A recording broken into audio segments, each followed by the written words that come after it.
Ooh, Bad Larry. Welcome back, Bad Larry Kingdom. I'm your host, Bad Larry, and today we're checking out X Factor number 20. This issue is called Children's Crusade. It's written by Louis Simonson and guest penciled by June Brigman. For those of you who are not familiar with the supporting cast of X Factor, what we have is Rusty at the top left, he's a fire guy. Rictor at the top right, he's a vibration guy. The pretty blonde in the bottom left, her name is Skids. She can make an impenetrable force field, meaning if she doesn't want anyone to touch her, they can't. The little green kid with the big head is called Leech. His mutant power is that he can turn off anybody else's mutant power that's in his general area. The little pink kid with the bubblegum head, his name's Arthur. His mutant power is that he can make a mental projection to show anybody what anybody else is currently doing as long as he's interacted with them, and he's also a mute. What I like about the way Louise Simonson is writing this series is the way that she is obviously giving us great battles like the one we saw in last issue where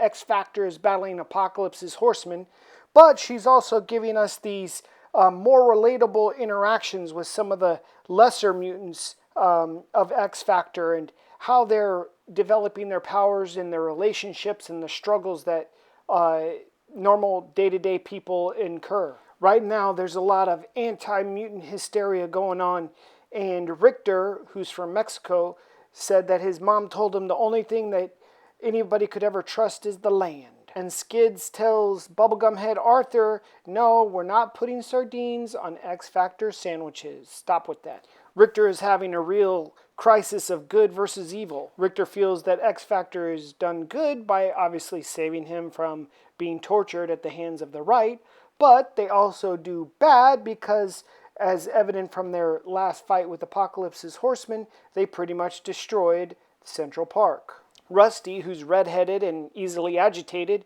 tells Rictor, listen, S.A., X Factor does only good. I mean, Iceman nearly died saving you. Don't you recognize that? And Rictor, who has very little control over his powers, he starts shaking. He says, no, X Factor destroys a lot. They're not all good. And then splashes Rusty in the face with some soda. Well, Rusty drops the super hot pot, and luckily Skids is able to catch it and not get burned because of her protective force field. Well, this little minuscule baby argument has got Rictor's panties all in a wad. He's all cattywampus and he starts vibrating everything everywhere. Luckily, Leech is there to grab him and turn his powers off. Rictor is brand new to acquiring his mutant abilities, and he has very little to zero control over them. So he's in the same headspace as Rusty was back in X Factor number 1, where he's seeing his mutant ability as a curse, and he's saying that mutants only destroy, and he runs away like a little girl. Our heroes use the underground tunnels that intertwine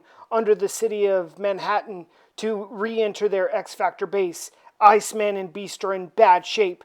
Beast is close to death at this point, after he was touched by Apocalypse's horseman Pestilence in the battle from last episode.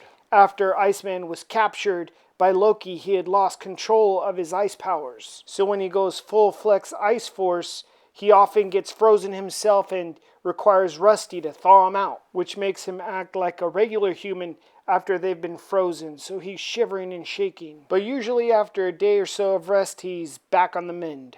The real issue is that X Factor need to identify quickly what disease Pestilence infected Beast with so that they can save his life. As Iceman is trying to warm up with some soup, he's watching the TV, and the news is really hating on mutants, and especially Iceman for destroying Central Park, which he basically did by encapsulating it in a giant block of ice. But the soup and the blanket's not working. Iceman's shaking more than ever. They need to get him to the infirmary as well. Beast is strong as hell as he's fighting off this disease.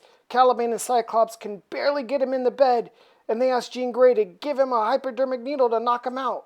But at the same time, Iceman is freezing up, and they need Leech to jump on him and turn his power off. Rictor is confirmed with Jean Grey that Cameron Hodge is not in the building, and she says, good riddance. Cyclops is getting real annoyed with these kids getting in his way as he's trying to save Beast and Iceman. Cyclops tells the kids to get the hell out of there and do something productive, like go to the training room and work on controlling their powers. But as soon as Leech starts leaving Iceman's side, Iceman starts icing up and his bed is ice, so Jean Grey tells Leech he better stay at Iceman's side and keep him unfrosty. Bubblegum Arthur projects the image of Angel to Skids, and Skids like, nah, he's dead, but as we all know, he's not dead. He's on Apocalypse's ship. And remember, right now, there's a lot of anti-mutant hysteria going around in the human population, mostly as a result of Cameron Hodges' anti-mutant X-Factor propaganda. And in last episode, before Iceman froze himself up, he told the public and the news that they should judge mutants by their actions as individuals. So Rusty's big brain plan is to prove to everybody that mutants are good by going down to Central Park and using his firepower to melt the giant block of ice in Central Park. Rictor, who's a massive hater, says Rusty can't even melt that whole entire block of ice, and no matter what they do, mutants always do bad. And Skids is trying to stop Rusty because she reminds him that he's still wanted by the government, and if anyone sees him out there, he can get arrested, even if he's trying to do something good for the people of New York and for humanity. Is that going to stop Rusty from going? Probably not. Rictor tells Rusty that he needs to stay inside where it's nice and safe. And Rusty's like, stay inside like you, like some coward? Rictor's like, ay caramba, I'll show you, coward. Here's my right hook. And they start wrestling. Jean Grey's like, enough of you two. I'm going to spank your bottoms. Now you both go to bed. Rictor in his bed is realizing that Rusty was right. He is a coward. He didn't even try to fight the right who kidnapped him and tortured him. Bubblegum Head Arthur is obviously having a bad dream, and he wants a cuddle from Rusty. His BFF goes to his bed. Rusty's gone. You know he wasn't going to stay in his bed. Rusty's favorite thing to do is to run off on his own, get himself in trouble, and almost killed. And looky, what do we have here? Rusty all by himself, thinking he's going to melt all this ice with his little fire hands. He's realizing that Rictor was right. He's never going to be able to melt all this ice all by himself. Uh-oh. Do gangs roam around Central Park at night? Yes, they do. A human gang calling themselves the Wolves, with possibly the worst haircuts in human history, see the fire that Rusty is producing. Well, no one sleeps in the Wolves' territory without paying up. The Wolves' leader, calling himself Blade, shoots a gun in the air, which causes an avalanche of snow from the trees to fall on Rusty. Rusty is knocked out. Bubblegum Head Arthur is telling Rictor and Skids that Rusty's in trouble. Skids says that Cyclops and Jean Grey are too exhausted from their recent battle, and it's up to the three of them to go find and save Rusty.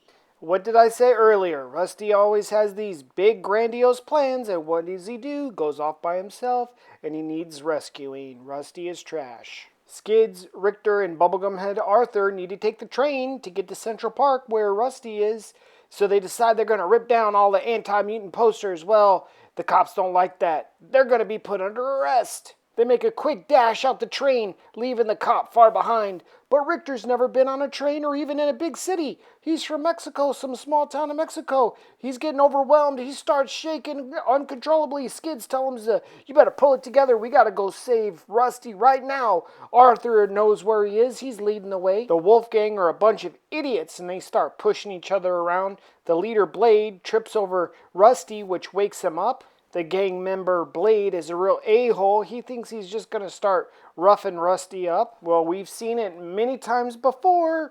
When Rusty's pushed in a corner and he feels threatened, what does he do? He turns everything on fire. Well, imagine you're these humans, gang members, and you start seeing this flaming guy coming at you. You think he's a monster.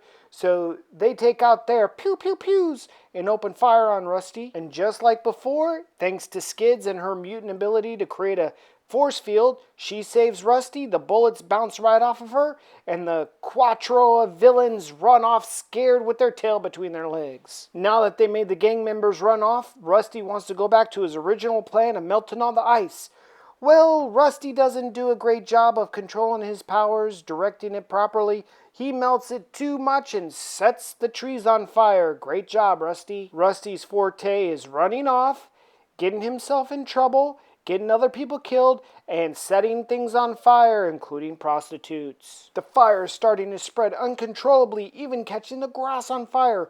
Rusty, Skids, and Arthur want to run away and get the fire department to come help, but Rictor has a plan. Rictor hasn't been doing any training at all, but he starts to focus, and he uses his mutant ability to create vibration, and he vibrates the ground, which shakes all the trees, and all the snow from the top of the trees fall onto the fire and puts out the fire. This was a great victory for Rictor and his ability to try and control his power, which he has yet to be able to do up until this point.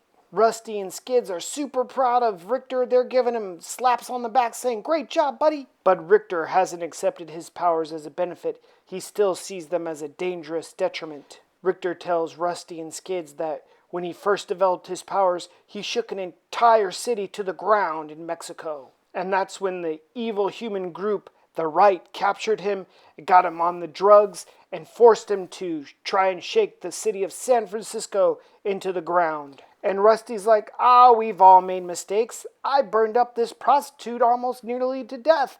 Them's the breaks when you're a mutant.